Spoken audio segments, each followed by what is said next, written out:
I hope you're well. In this one, I'm taking a look at this tiny cordless 12 volt Tracksaw from Bosch. This isn't a full review, by the way, just a first look.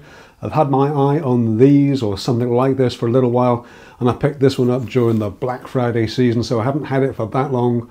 And incidentally, if you're new here, I purchased the products that I showcase in these videos with a few notable exceptions that are clearly marked, so I've no skin in this game, and this video isn't sponsored or associated in any way with Bosch. Anyway, I paid about £85, $100 or thereabouts for the bare tool. I am on the Bosch 10.8 volt or 12 volt battery platform, so I have the chargers, but I did pick up a third-party 6 amp battery at the same time because I know how fast the cutting tools, the saws, the multi-tools and the planers, I know how fast they can get through the juice. But I had this for a couple of months, and I've just completed another set of oak fronted birch ply drawers for the workshop, and I use this as the main saw on those, and I'll run some video of that build while I chat a little bit more about this saw.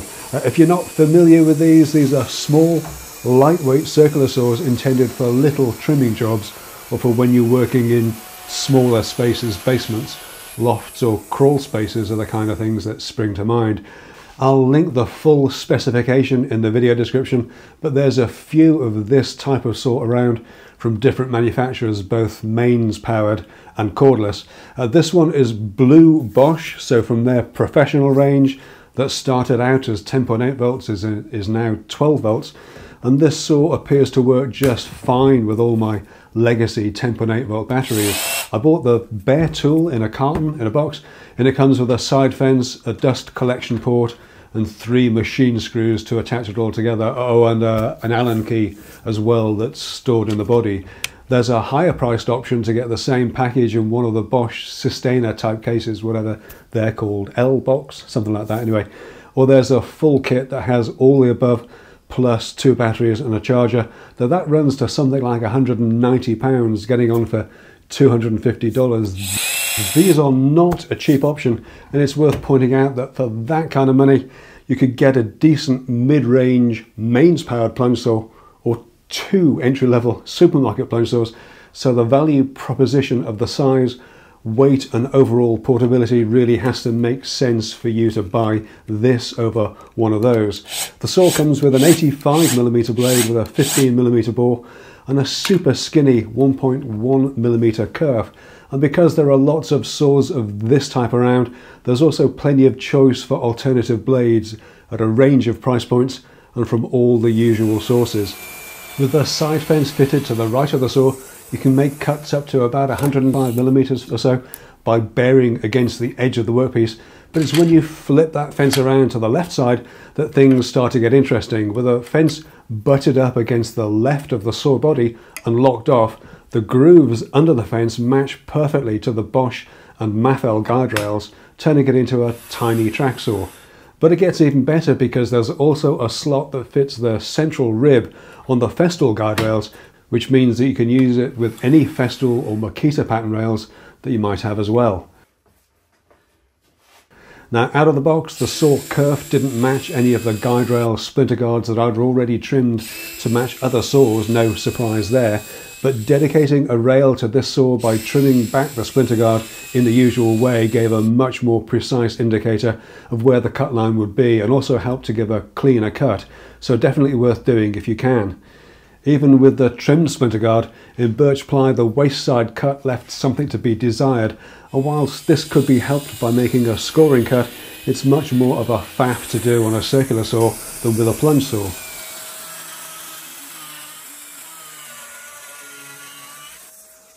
The real surprise to me was when I was cross-cutting some oak boards for the drawer fascias, and the saw gave a very clean cut both under the guide rail and on the waist side. Rip cuts too, though they were taken a little more slowly as I only have the stock blade and there are a few too many teeth for rip cuts in natural timbers. Now obviously with an 85mm blade the depth of cut isn't going to be great. Bosch quotes it at 26.5mm. When a manufacturer starts to quote ½ millimeters at you, you know they're stretching a little bit. And if you add in the thickness of a guide rail, then that drops significantly as well, and in practical terms you're looking at just over 20mm on the rail, 3/4 of an inch or just over. Honestly, for a little trim saw like this, I think that's absolutely fine. And the only time that depth of cut was an issue for me was when I was making the drawer bases. I needed 3, and normally I'd trim 1 to size and use that as a template, cutting over it to cut the second, or even the other 2 in a single pass.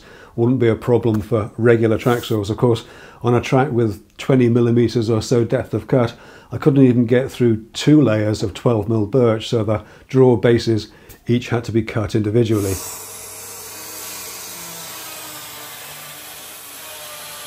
That aside, the saw's coped really well with everything I've asked of it. A sunny side up cut in melamine wasn't great even on the guide rail, but the underside was pretty clean, so worth bearing that in mind if it's something that you need to do regularly. Overall though, I'm really pleased with it. It's small, it's light, it's quiet, and it cuts really well provided you use it within its capacity.